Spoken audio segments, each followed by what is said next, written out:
If you remember on the can where we started looking at the hairspray chipping, that came out really well. But what I want to do now with the next jerry can is to go a few steps further with the same sort of principles. So what I've done here again is that I've applied a couple of coats of hairspray, and what I'm going to do this time is coat this one in anthracite grey. And what we're going to do is heavily chip this one because we're going to look at a very distressed look. It's going to involve a lot of grease stains, oil, etc, etc. So after an hour of drying, it's a matter of starting the chipping process. As usual, we'll coat the part with water first. Now this time I'm going for quite the extreme look, so there's going to be quite a lot of heavy chipping involved this time.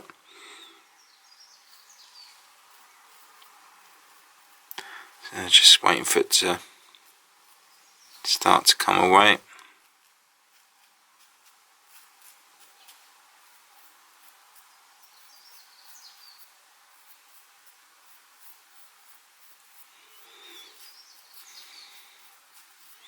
There we go.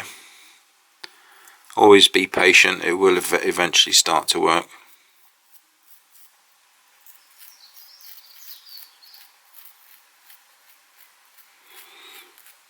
And be quite rough with this one. Don't be too concerned if you have any large chips that come off, because that's the look that we're after. Probably more 60% chips than the actual base coat itself.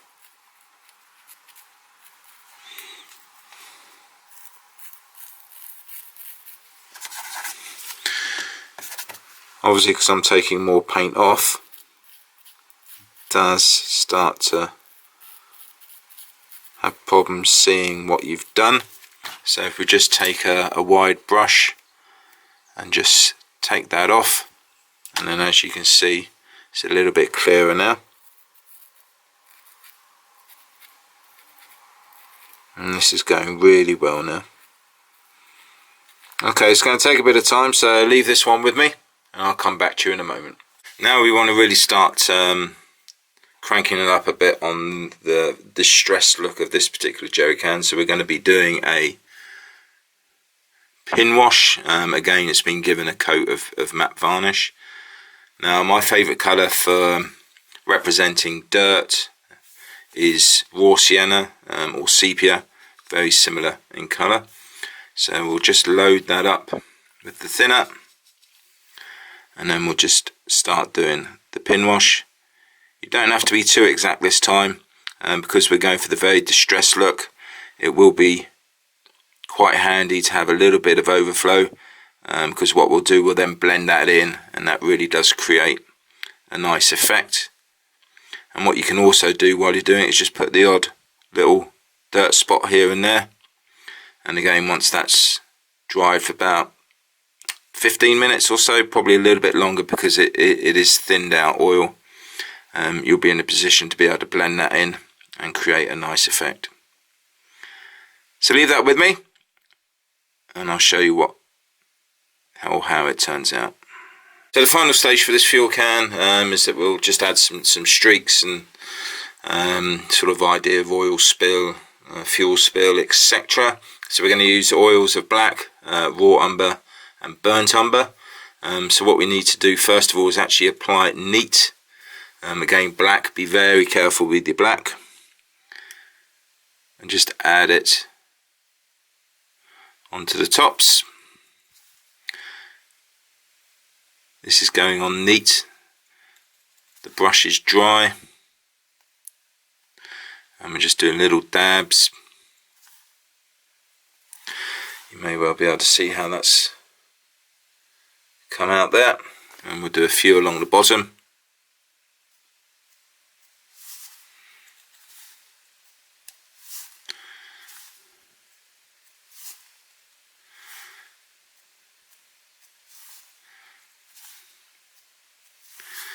It's quite a nice look. And And what we want to do is to clean off the brush as best we can. Don't have to be too fussy because it's all going to be blended in anyway. And now we'll go on to the burnt umber. There's a little bit too much on the brush there. And we'll add, or should I say complement those streaks already on the can.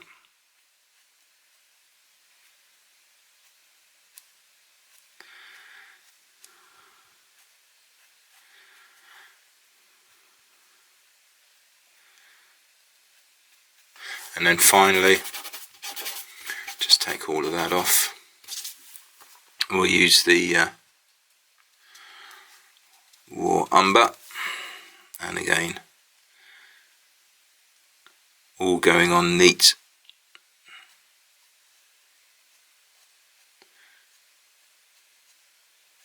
More streaks.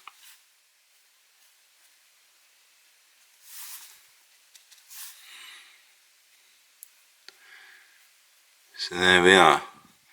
Happy with that, and then it's just a matter of getting your blending brush and just dragging it all down. We are going for the nice distressed look here. It's had a hard life, this can. Lots of oil and muck over the years.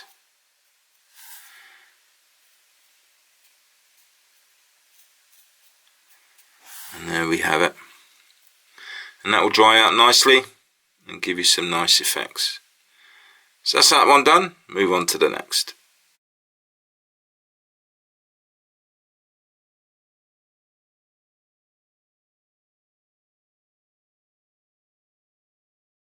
Okay, for the next jerry can, we're going to go for the Full Monty Winter Camouflage look. Probably would be better on a later style jerry can, but I'm happy to show you the process on this one. We're going to go for a base coat of the German grey again, Feld Grau, and this one has already had the hairspray, couple of coats added, because we're going to do the chipping on this one first. It's going to be quite an extreme look, so we'll be looking at lots of different processes. So the important thing here is to keep each layer as light and as thin as possible. So let's fire up the airbrush and we'll get this one done.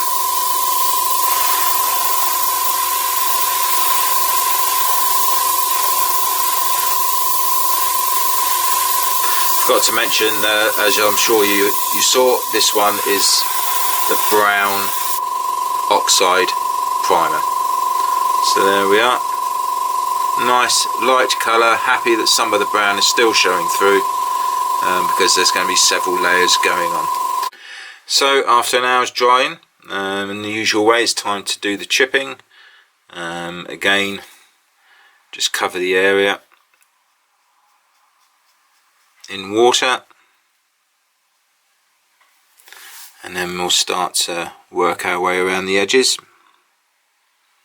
You don't have to be particularly exact on this particular one, because it is going to be receiving a couple of coats of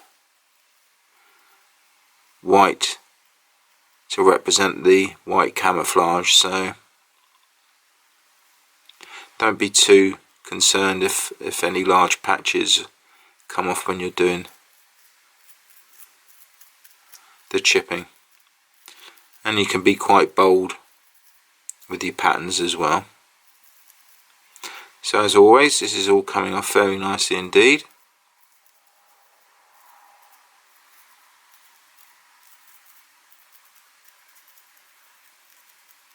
There we go.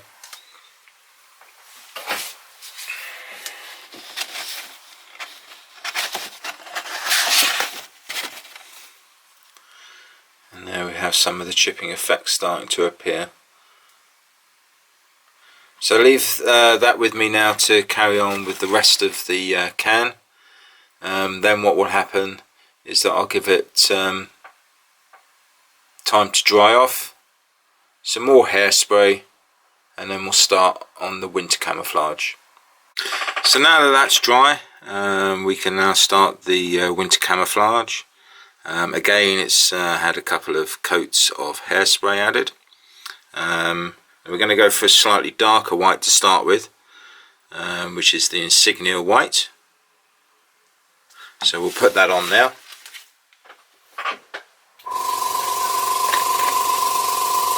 Again, making sure the coats are fairly light to ease the chipping process later on.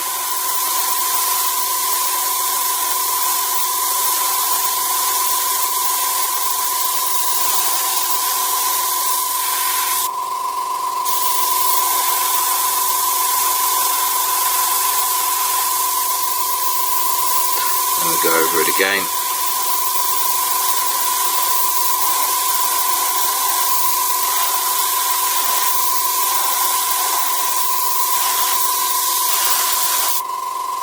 There we are.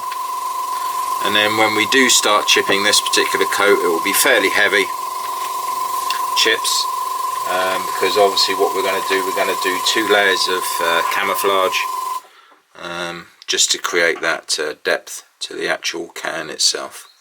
So very happy with that. We'll leave that one to dry. So after an hour of drying, it's time now to chip the first layer of white paint. So as usual, we'll cover the whole area in water first. Now with this particular layer, it doesn't matter if it's a little bit chunky and you take quite a bit off, because predominantly it's going to be the other layer of white that we want to create the final effects with. And as you can see, that's coming off very well indeed.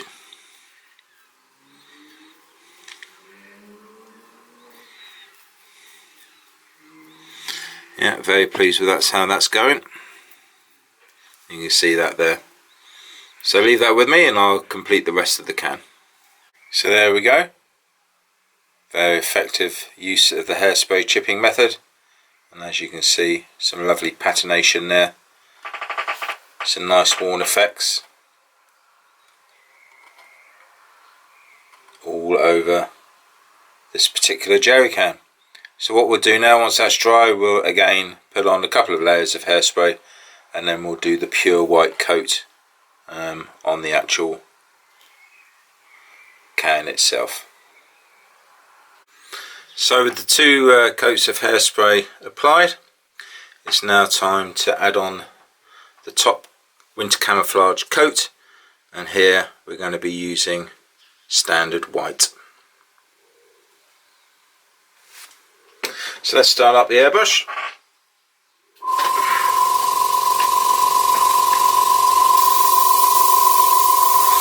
And again, remember to give it a nice light coverage.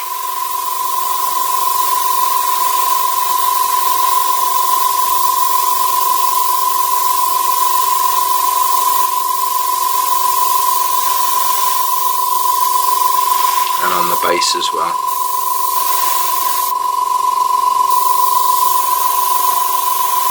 Go over and give it one last final light coat.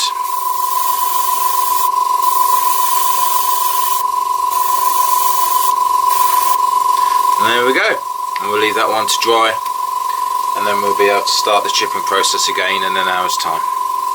So after an hour's worth of drying, it's time to chip the final layer of whitewash off. And this time we want to pretty well much get rid of as much of it as we possibly can.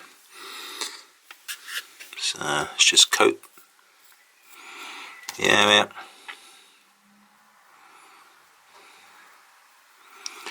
Just work our way around and start to see the other layers starting to come through as well now, from all those other previous colours and chip layers that we've done. And that's coming away lovely.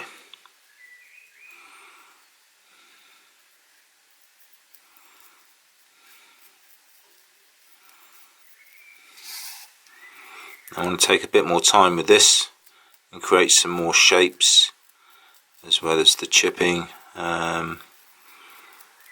use a cocktail stick or the end of my tweezers and get some scratches in there as well, and really take some time over how this is going to finally end up looking. Okay, so leave this with me and I'll work my way around. I'm really pleased with how this has turned out. I don't know how well you can see this on the video, but there are definitely two shades of yellow that can clearly be seen. I'm very pleased with the patination and the effective of the chipping. So now it's just a simple matter of leaving that to dry. We'll get a couple of coats of matte varnish on there, and then we can start working with the oils. So as before, using the raw sienna, we're just going to do a pin wash. Again, don't have to be too precise because we'll use any overspill to blend in to create a nice dirt effect. And then it's just a simple matter of going around all the recessed areas, and as you can see, it's starting to make it pop quite nicely. So leave that with me and we'll come back once it's dry and blended. So the pin wash has been drying now for about 15 minutes. As you can see, there's a few little dirt spots there, so we'll just very simply just blend those in. Being near the bottom, we may want to do some horizontal strokes just to create the look of streaks, whereas the ones in the middle just dab nicely like so. And then obviously anything else around, you can just dab, or if you want to do some streaks, there we go, nice little streaks coming down like so. And just play around with it until you're happy that you've blended it all in the way that you want it to. The great thing about oils, if there's any mistakes or anything that you don't like, you can just quite simply use a moist brush with thinner and take away any of the areas that you don't like the look of. So leave that with me and we'll get that all blended in nicely. So as you can see, the pin wash has all been blended in now, and what we want to do is just try and tone those things down just a little bit. So we're going to do some pigment work. Here we have white, so just dab some out onto a tissue. And also we have some slate grey. There we go.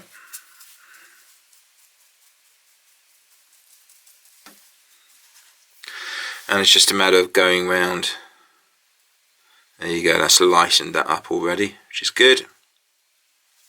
Adding it along to the bottom.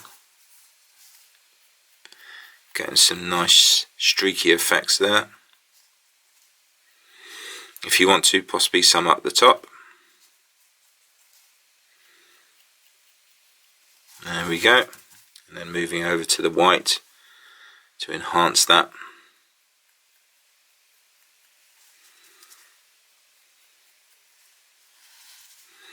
Obviously I'll give you some close-ups at the end, but this is coming out better than expected, so that's nice.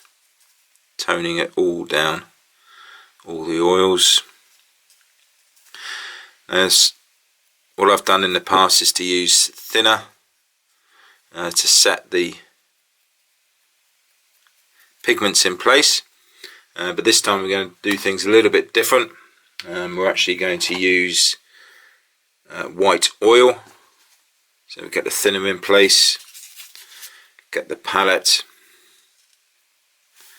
and what we'll do is get a very thin mix of white oil, nearly like a filter. Now you don't want to rub it, you just want to dip it. That's too heavy. Just dip it on. There we go, that's better. And just let the capillary action take its course.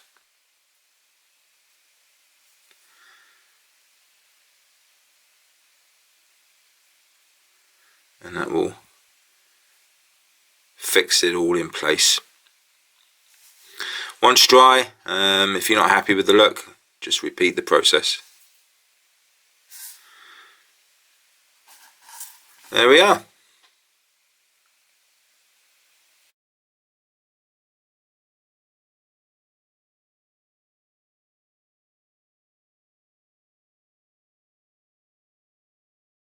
So for the penultimate jerry can, we're going to look at the process of layering. What we're going to do here is going to have a couple of layers of chipping, a couple of layers of base coat. We're going to look at oils, pigments, splatter marks, staining, the whole gamut. So this one's going to get the whole full treatment. So again, it's got the base coat, the primer of brown oxide with a bit of shading, and it's been given a couple of coats of hairspray, which is all dry. So we're going to add on the first base coat that's going to be chipped, and we're going to be using Vallejo's burnt iron. So let's put on the airbrush. Light coats, because there's going to be so much going on this particular can. We want to try and keep as much of the detail as we possibly can.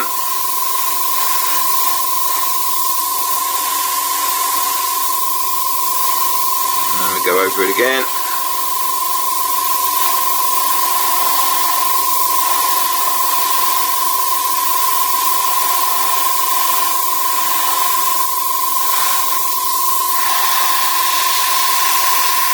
So there we go. Turn the airbrush off, and there we have, just get the blue card in place. You can see there's still a bit of the oxide showing through, which we want, which will help with the distressed look.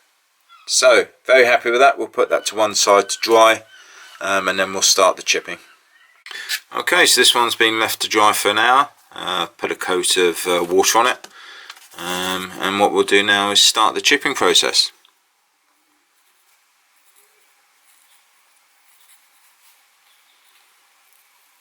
Metallic paint's always notoriously harder to chip than ordinary paint.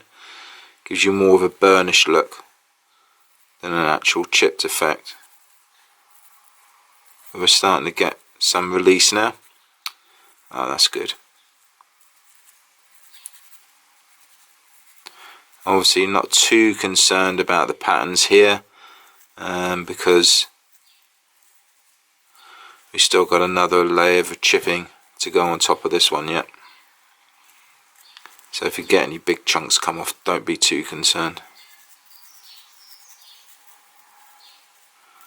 So we're going to be quite aggressive here, go for quite a extensive chip pattern, because like I say, most of it will get covered up again with the next layer of chipping. There we are, very happy with that. So leave that with me and I'll carry on with the rest of the jerry can. So there we are, that's come out really well. Lots of chips, lovely effect. And that's now all ready to receive another coat of hairspray, and then we'll put another base coat on to add another layer of chipping to the extreme look that this jerry can is going to have. So it's time to continue the layering process on this particular jerry can. We've got 2 coats on there so far, with the primer and the bare metal. Again, it's had a couple of coats of hairspray, and now we're going to add on the next coat, which will be dark yellow, Dunkelgelb. So let's fire up the airbrush. And again, remember to do this in light coats. Again, to help with the chipping process. It's going on very nicely indeed. And remember, with the Vallejo, I'll let this dry for an hour before I start chipping. There we go. Very easy and straightforward. So the next layer now dried for an hour. It will be the usual process of doing the chipping. So let's get this covered in the water. Again, don't have to be particularly fussy with this particular layer of chipping. The more bashed about the better, as there will be another layer of chipping going on as well. So let's see how well this one goes. All been very good so far, and again, no issues here at all. Hairspray chipping is so much better than any of the other processes that you can use out there. Once you've worked out what's best for you and how it works with your particular paints that you use and your drying times and how you can get the effects that you particularly want on your models, then for me hairspraying is the best method for doing chipping. Okay, so leave this with me and I'll spend a few moments finishing this particular one off.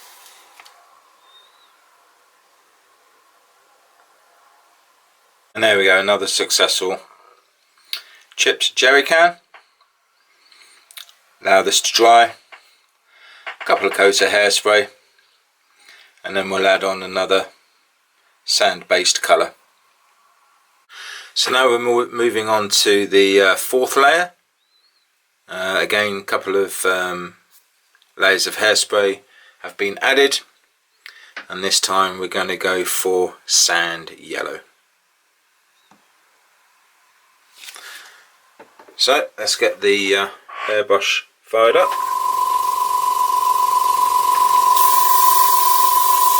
And again, as always, remembering to do a couple of thin coats.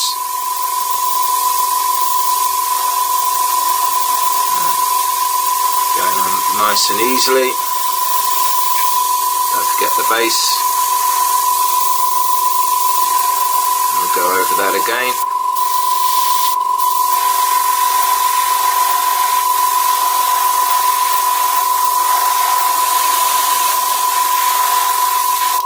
And there we have it, and that will be ready in an hour to do another layer of chipping. So after an hour of drying, it's now time to start the chipping process. So we have our water, and we'll just coat the outside like so, just to give it a head start.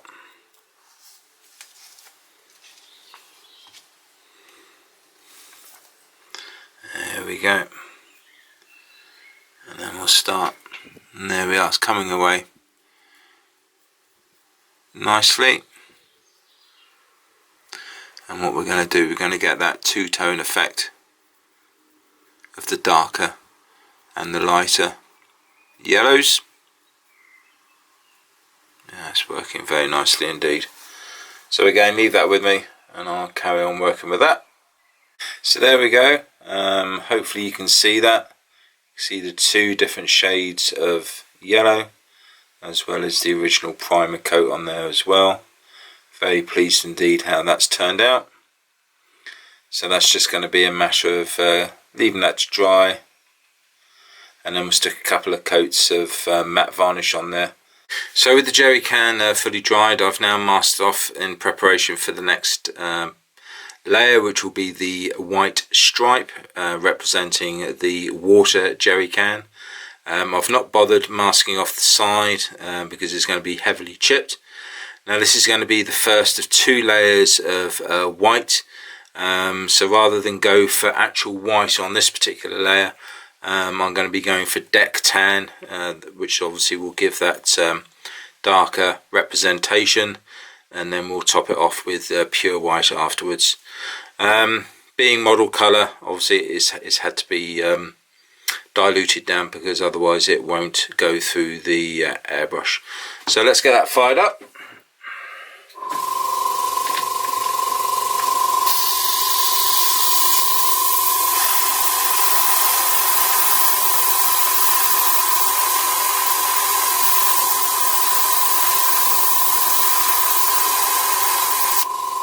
There we go, simple as that. And what we'll do now is leave that to dry for an hour, and then we'll come back and chip that part. Okay, so the first band had dried and has been chipped, and then I've masked for the vertical band, and that's been given a coat as well. So we'll take that off, the masking tape.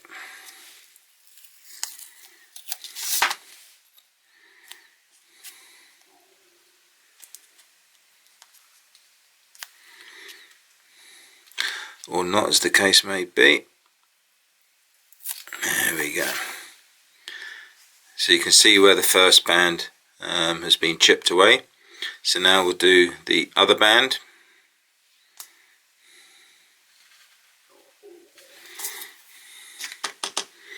So in with the water as usual. And we want to get a heavy chip on this.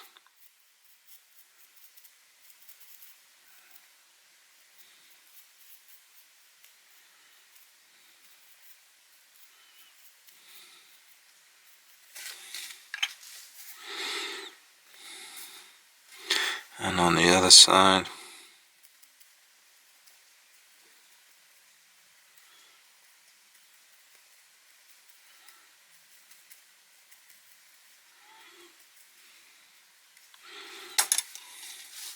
So there we have it.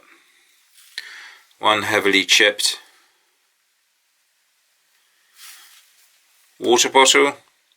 And what I'll do now, I'm quite happy with that look, so I probably won't bother with the second coat on the white cross. So what I'll do now is I'll put a couple of coats of matte varnish on that, and then we can start the oil work. So the next layer on our multi-layered jerry can is going to be a pin wash, because this is going to be a water can, and we don't want to be applying too much dirt, so I'm going to do a pin wash of Naples yellow hue, which is basically like a dusty beigey type colour. And there we go, that stands out quite nicely, as you can see.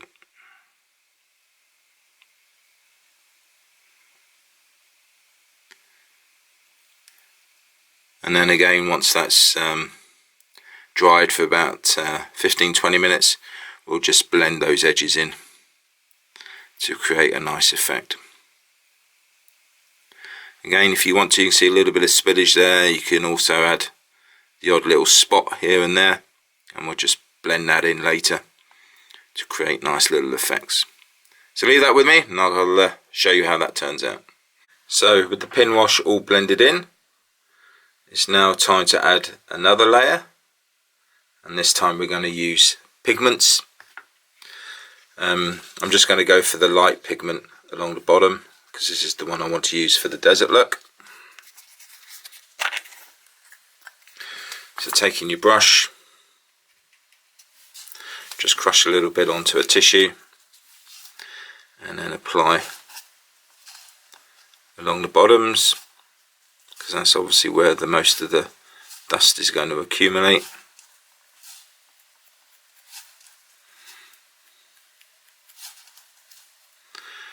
Downward strokes to get sort of a little bit of a streaking effect, and maybe a little bit around the top as well.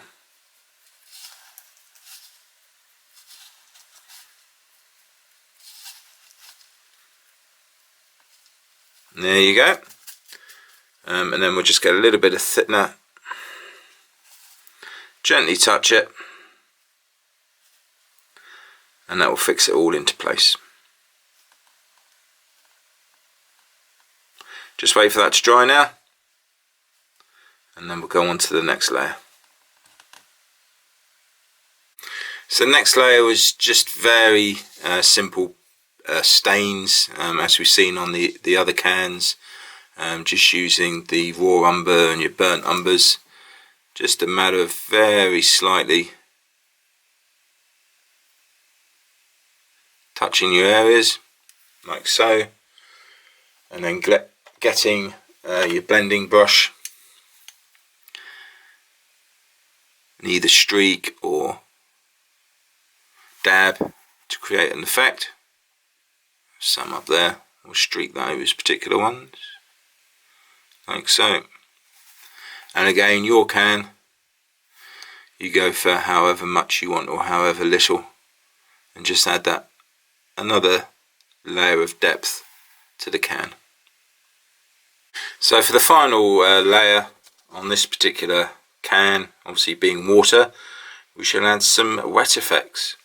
Now to make them stand out, I'm going to use some light dust pigments, again onto a piece of tissue, and around the spout of the jerry can we'll put some pigments.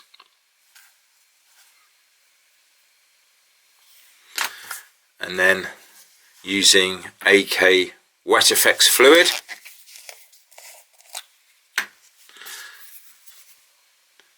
and a very thin fine brush, what we're going to do is just do some lovely little streak effects coming down.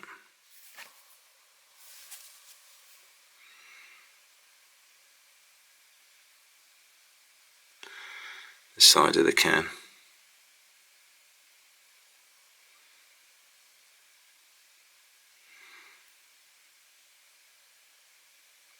Just to show that over the period of time with the dust and the grime, how the staining. There we go. Probably can't quite see that, but once that's dry, that'll be a nice little glazed effect, showing the water stains on the side of the can. And that's that one finished.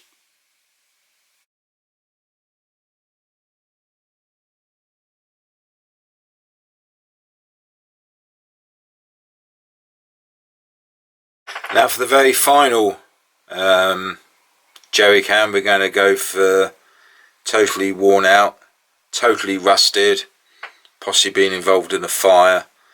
As you can see, the cap's missing.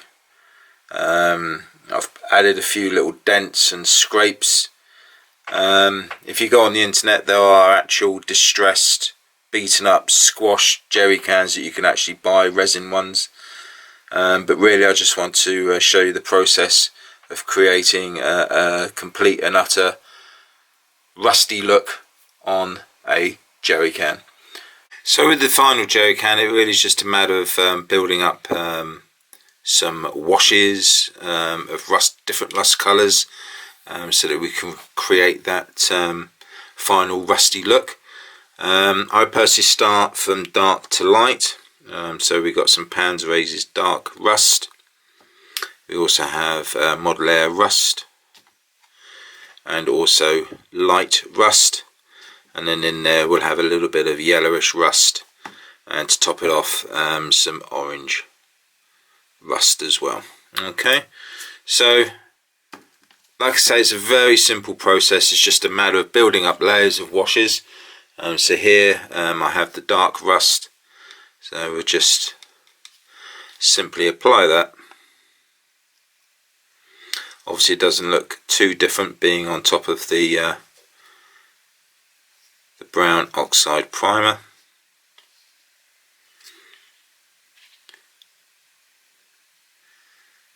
Okay, so that's that on there.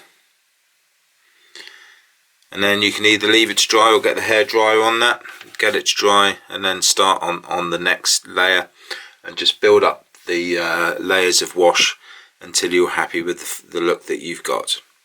So as you can see, with it all dried out, we have a nice patination of rust colours. The darker areas are where I applied a little bit of black, mainly to the damaged areas. So what we want to do now is just to finish this off by doing a wash with Model Colour Smoke, and this will blend all of the colours together. Very simple process.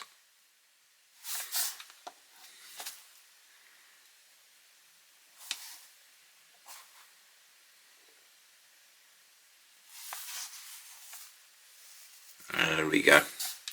And what will happen now is I'll just leave that to dry, add a couple of coats of matte varnish, and then we'll get to work and add some more colour with the oils as well.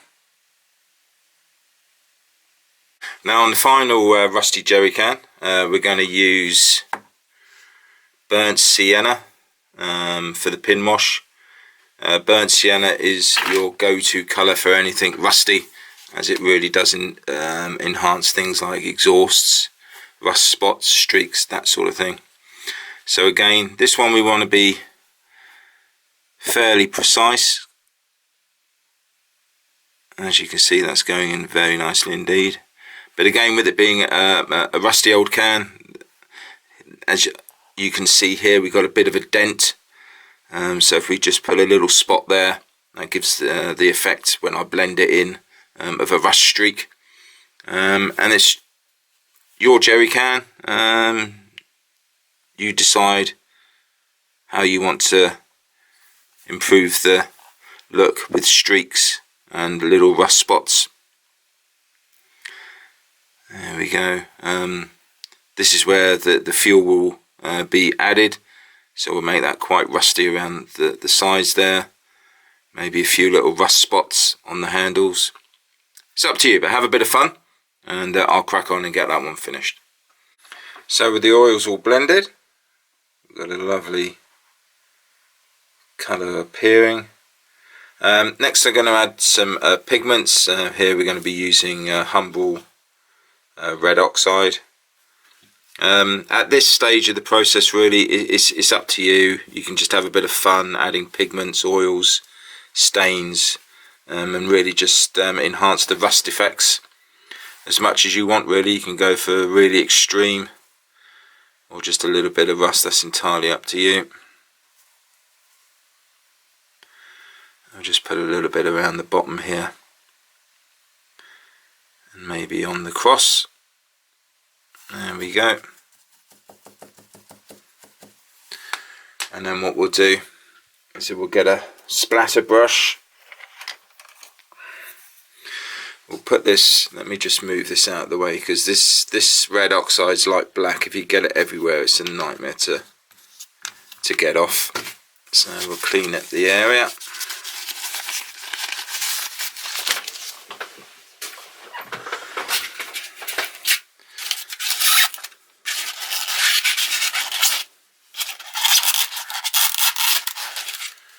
And it's just a matter of getting the oil colours that you want to use, the back of your craft knife,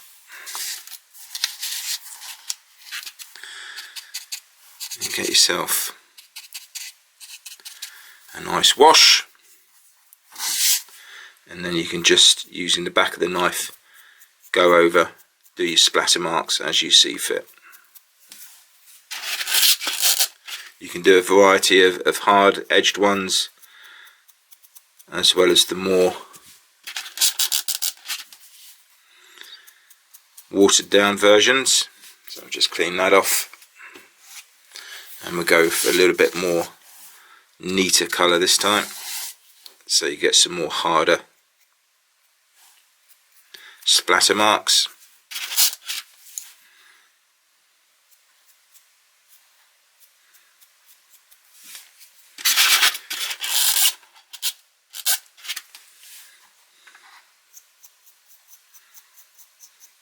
While it's on there, let's add a little bit of black in there as well,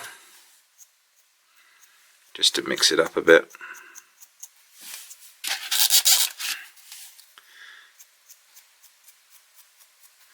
And we'll just leave that to dry now.